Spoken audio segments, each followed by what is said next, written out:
When I was growing up, my mom often referred to me as the son she never had.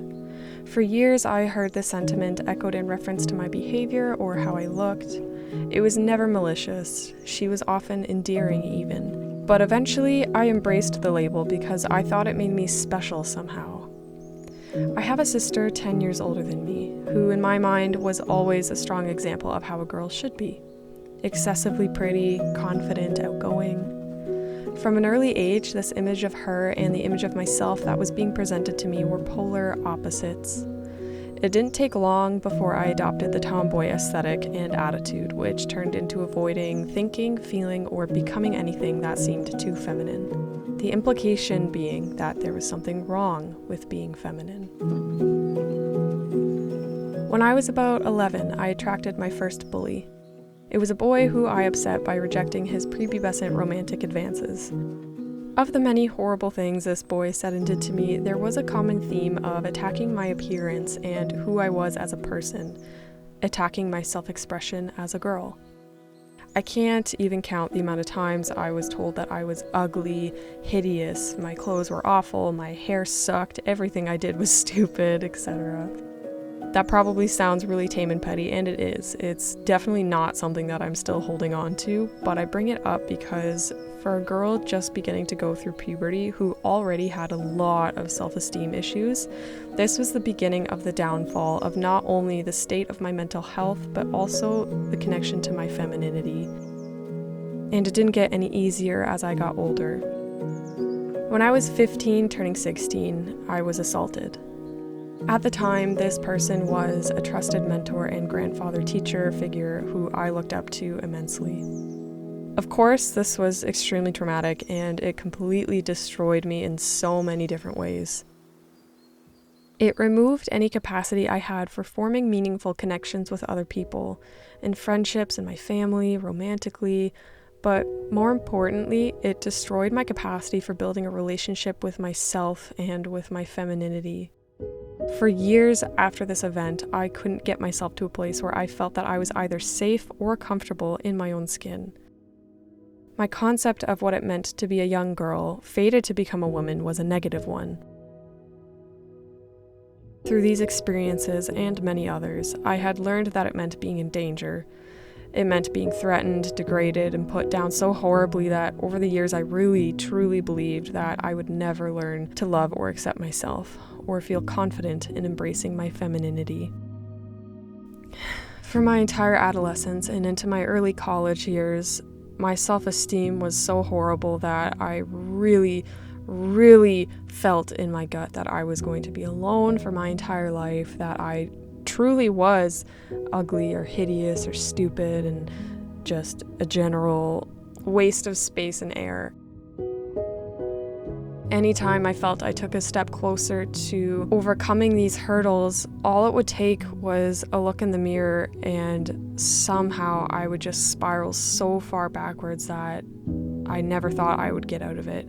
And this was a cycle that repeated for years and years and years.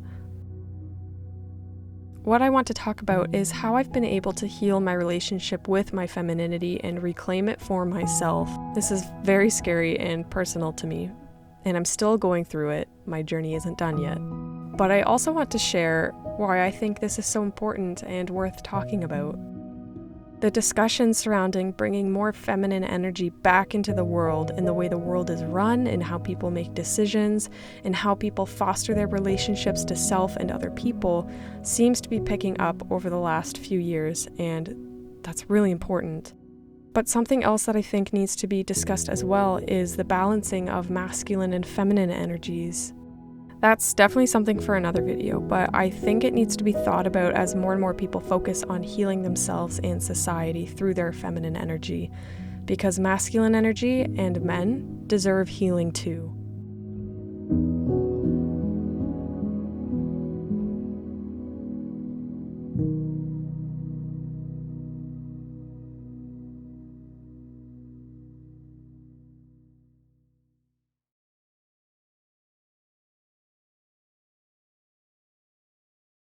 From my experience, I've learned that people, mom's gonna be so mad at me, you're filthy. Oh my gosh. Oh, Timber. From my experience, people really like to indirectly tell you what it means to be a girl or a woman. That means sometimes people try to put you into a predictable mold. I do want to add, though, that this isn't unique to girls or women. Like, obviously this stuff happens to men as well. I just don't think that it's very talked about, and that definitely should change. That needs to change. The tricky thing about the mold, though, is that if you, say, adhere too tightly to the mold, then you can be criticized in some way for being too feminine, or if you don't fit the mold, then you're not enough of a woman. So I don't really think it's that much of a surprise why so many girls and women are raised thinking and feeling that being feminine is something to avoid or dismiss or fear or even hate. When I was a teenager, I strongly rejected the mold. For a while, I was wearing really dirty, baggy clothes. I wasn't putting in any effort into my appearance, and I was internalizing my insecurities about myself to then project it onto other girls and women. That last one is what really kills me, because I think it's the perfect example of falling right into the trap of how society can often try to pit girls and women against each other. I'll let you in on a little secret. There is no competition. Sure, biologically, there's some sort of drive written into people to compete with other people in the race to secure a mate. We are animals, after all. Filthy, dirty, stinky animals. But falling into the I'm not like other girls trope is so toxic and damaging to girls and boys alike, even if it is naturally who you are, like I was to a point. I think that stubbornly and proudly holding on to the label of I'm not like other girls, as if other girls inherently means of lesser intelligence or lesser virtue or lesser worth, all of the above, is extremely degrading and damaging to femininity in and of itself. Full stop.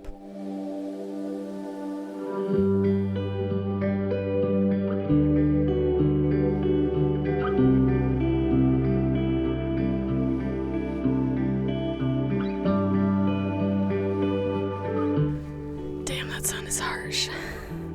Throughout much of my life, I've often felt like I was the wrong type of feminine for most guys to like, and also the wrong type of feminine for most girls to want to invite into their social circles.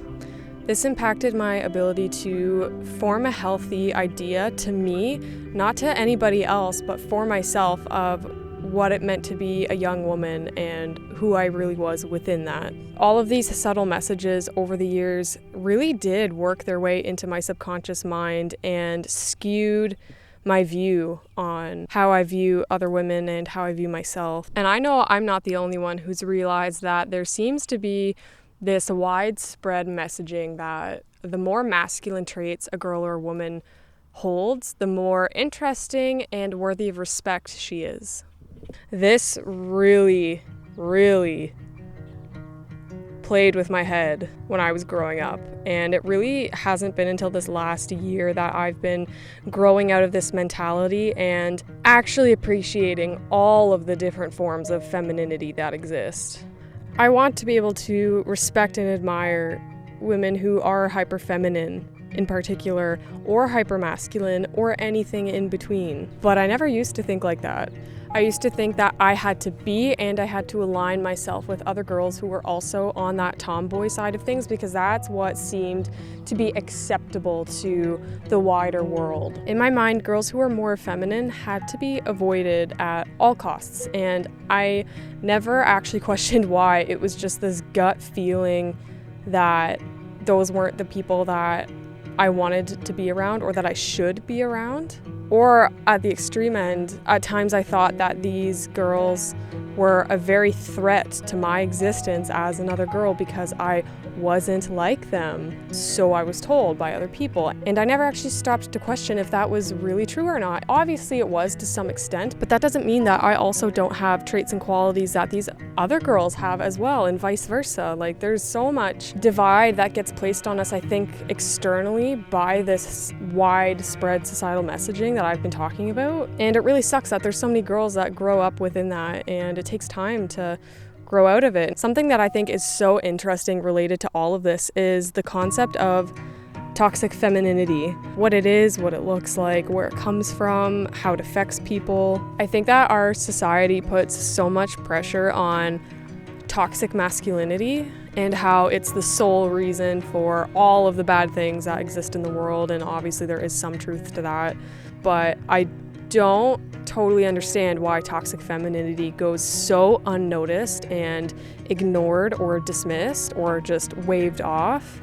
That's for another video, though.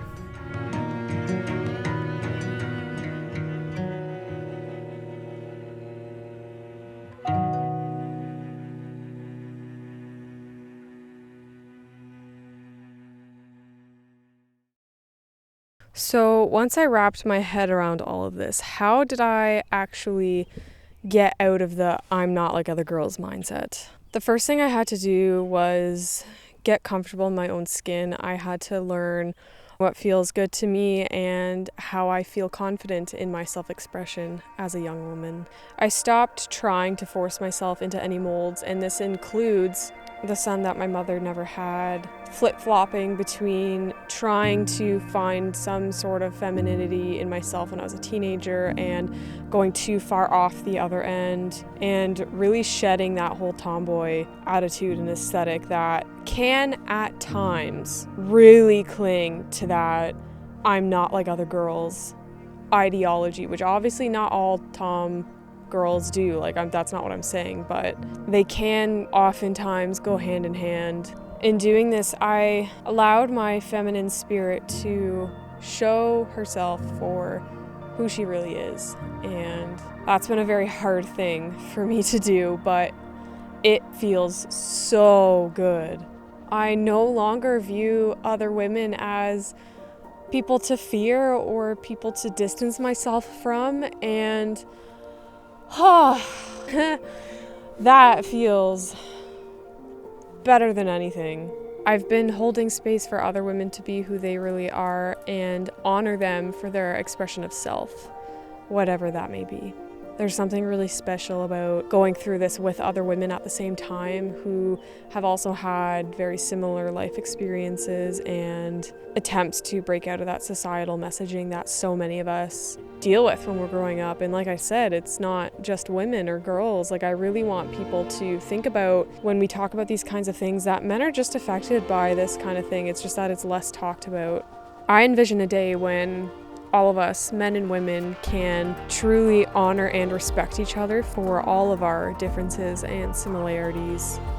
Because masculine and feminine energies and traits are present in all of us, and we need each other. We need both of those things. We need that balance. So that's been a part of reclaiming and healing my femininity as well, is not clinging so tightly to my masculinity, because that's what some people inadvertently tell you is a good thing to have as a girl or a woman, are those more masculine traits. I've been learning how to hold space for both of them, and it's okay to be gentle with yourself and with other people. There is no right or wrong. Humanity exists on a spectrum, and it's beautiful.